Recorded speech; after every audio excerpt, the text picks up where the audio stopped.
আপনাদের মাঝে আমি সুন্দর একটা মজার রেসিপি নিয়ে আসব। ফুল ভিডিওটা দেখার জন্য সাথেই থাকবেন ইনশাল্লাহ।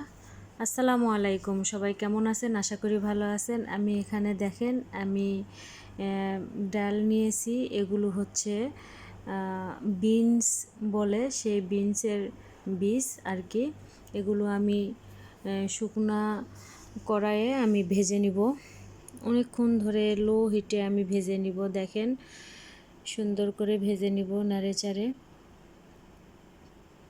অনেক স্বাদ লাগে, আপনারা এভাবে ট্রাই করবেন। সবাইকে অনুরোধ করব ফুল ভিডিওটা দেখার জন্য। প্লিজ কেউ ফুল ভিডিও না দেখে লাইক কমেন্ট করবেন না। ভালো যদি না লাগে আমার ভিডিও দেখবেন না, কিন্তু প্লিজ কেউ ফুল ভিডিও না দেখে লাইক কমেন্ট করবেন না। আমি কিন্তু দেখালাম কিভাবে ভেজে নিয়েছি।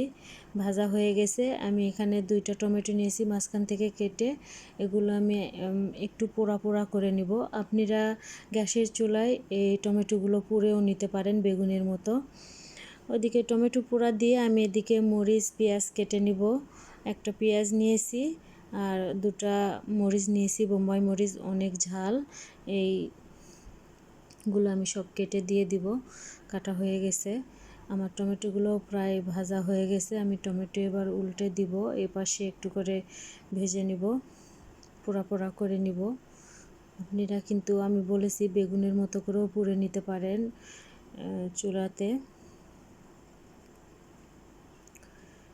হয়ে গেছে আমার টমেটোগুলো পোড়া। আমি চুলা বন্ধ করে দিলাম। দেখেন এগুলো এখন আমি এই ভাজা ডালের উপর দিয়ে দিব।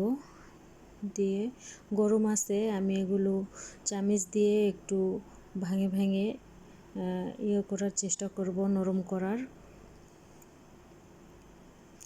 একটু ঠান্ডা হলে আমি হাত দিয়ে মাখাবো।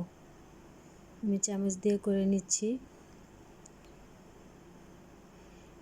কে কে এর আগে এরকম এটা বানায় খাইছেন, এই চাটনিটা, বা সালাদ বলে এটাকে, সালাদ করে খাইছেন? আমরা কিন্তু ভাতের সাথেও খাই, এমনিও মাকে খাই। তো জানাবেন কোন কোন এলাকায় এটা খায়, কী নামে বলে জানাবেন। আমি একটু স্বাদ মতো লবণ দিব আর একটু সরিষার তেল দিব। দিয়ে এটা আমি সুন্দর করে হাতে মাখায় নিব।